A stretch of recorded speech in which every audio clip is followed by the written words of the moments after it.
pessoalmente, o meu voto para senador vai ser de um senador que prometa uma postura firme em relação ao Supremo. Óbvio que eu vou considerar importante as propostas deles em relação a políticas públicas, mas vai ser uma preocupação secundária. Minha principal preocupação no meu voto, e eu acho que a população deveria fazer o mesmo, para senador da República, é a postura em relação ao Supremo Tribunal Federal.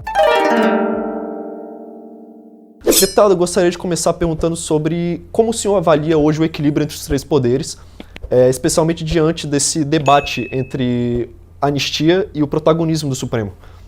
Não, absolutamente desequilibrado, né? O Supremo, primeiro, a gente tem um problema grave, que o Supremo, pela própria Constituição, já tem muitos poderes. Primeiro porque a Constituição trata sobre tudo, né? Então ela trata sobre previdência, ela trata sobre legislação trabalhista, sobre legislação tributária.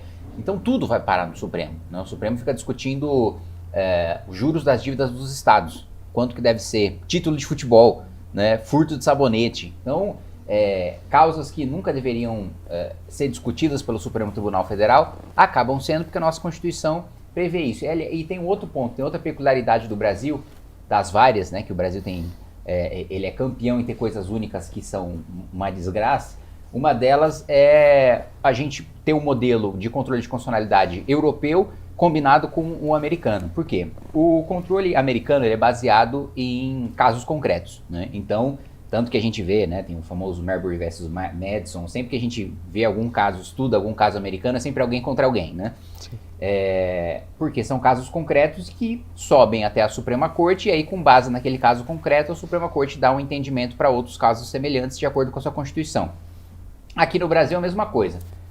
Um juiz de primeira instância pode declarar a inconstitucionalidade incidentalmente de uma lei, né, sem que aquilo tenha efeito, né, erga omnes contra todos, para todos os outros casos. Da mesma maneira que o Supremo Tribunal Federal pode analisar um recurso extraordinário, um caso concreto pode chegar até o Supremo e o Supremo firmar um entendimento constitucional com base nisso. Só que, ao mesmo tempo, a gente tem um controle abstrato europeu, que é o seguinte: eu entro com uma ação direta no Supremo para o Supremo declarar ou não a constitucionalidade de uma lei. Então, a bizarrice já começa aí. A gente tem dois modelos concentrados que fazem com que mais casos, mais julgamentos de constitucionalidade cheguem até o Supremo Tribunal Federal, mais do que na Europa, mais do que nos Estados Unidos. O outro ponto é que o nosso Supremo Tribunal Federal, diferente dos tribunais constitucionais europeus, ele faz parte do judiciário.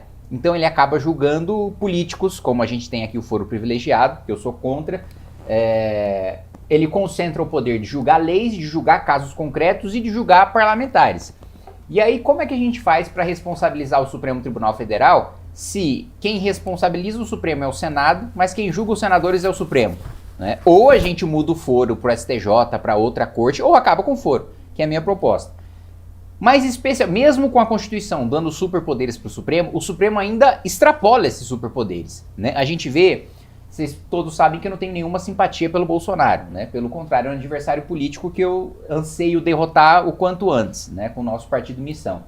Mas é inegável que o processo dele, primeiro, foi julgado, né, numa instância incompetente, né? Porque você tem dois entendimentos possíveis.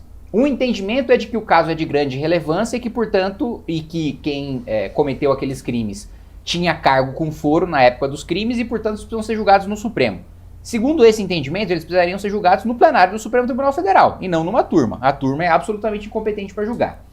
Segundo outro entendimento... Então, perdão, o senhor então é alinhado então com o voto do ministro Luiz Fux? Sim, nesse sentido sim. Eu acho que ou precisaria ser julgado pelo Pleno ou julgado pela primeira instância, que é o meu entendimento. Porque o Supremo, ele vai mudando a jurisprudência de acordo com a sua conveniência, né? Quando você vê... Eu me lembro de assistir um julgamento nos Estados Unidos de que um justice, né, um ministro da Suprema Corte americana, dizia: olha, eu não acho bom que a gente mude o nosso entendimento porque a jurisprudência é muito recente. E a jurisprudência tinha 50 anos, né, que eles consideravam a jurisprudência recente.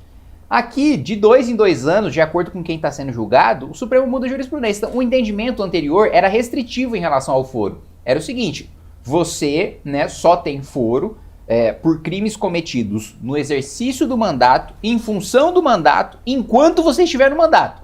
Então, o crime precisa estar relacionado ao mandato. Se você estiver no exercício do mandato, for parlamentar, mas cometer um crime que o Supremo considere que não tem relação com o seu mandato, você já não tem foro. No exercício do seu mandato, então você sai do cargo, você não tem mais.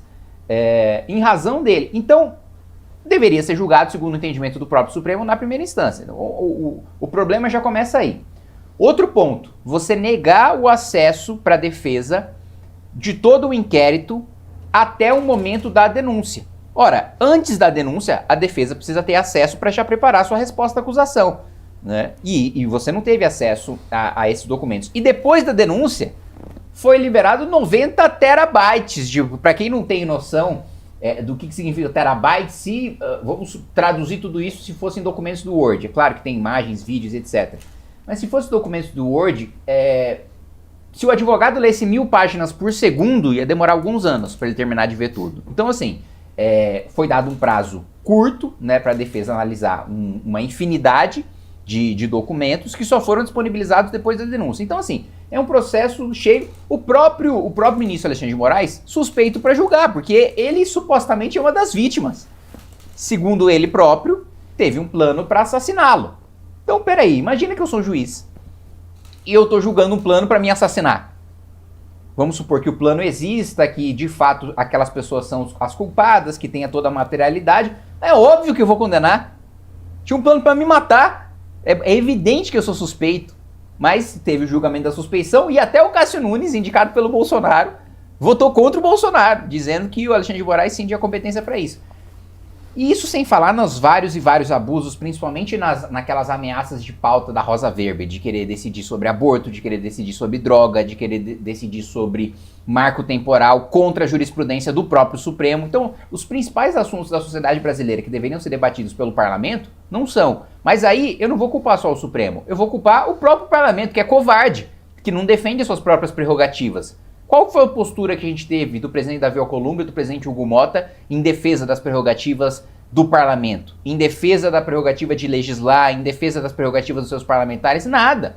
Qual foi o processo que foi começado pelo Senado para responsabilizar algum ministro do Supremo por alguma coisa? Nada. Zero. Então é a covardia e o próprio despreparo também dos parlamentares que faz com que o Supremo tenha essa atitude. E tem muito deputado também e senador que tem um discurso contra o Supremo, que engana o eleitor, mas na hora de votar em fim de decisão monocrática, em ampliação das possibilidades de impeachment do ministro do Supremo, de assinar no mandato do Jair Bolsonaro a CPI da Lava Toga, né, o Flávio Bolsonaro, filho do presidente da República, que articulou a retirada de assinaturas, porque o Toffoli tinha dado uma liminar para salvar ele da investigação de rachadinha. Então, assim, a gente chegou nesse ponto de hipertrofia do Supremo por causa da covardia do parlamento e também da covardia do próprio Bolsonaro quando era presidente da República. E o senhor acredita que haverá uma mudança breve desse esquema todo? Não acredito. Não acredito que vai ter mudança no curto prazo, porque o parlamento continua acovardado. Nas próximas eleições não há chance de um novo parlamento mudar isso? Não, nas próximas eleições, eu acho que existe alguma esperança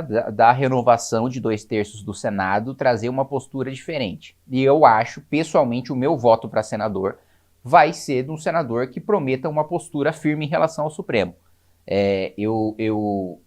Óbvio que vou considerar importante as propostas deles em relação a políticas públicas, mas vai ser uma preocupação secundária. Minha principal preocupação no meu voto, e eu acho que a população deveria fazer o mesmo, para senador da República é a postura em relação ao Supremo Tribunal Federal, porque não dá para ter senador que se elege com um discurso de direita, chega lá, vota no Zanin ou no Flávio Dino para ser ministro do Supremo.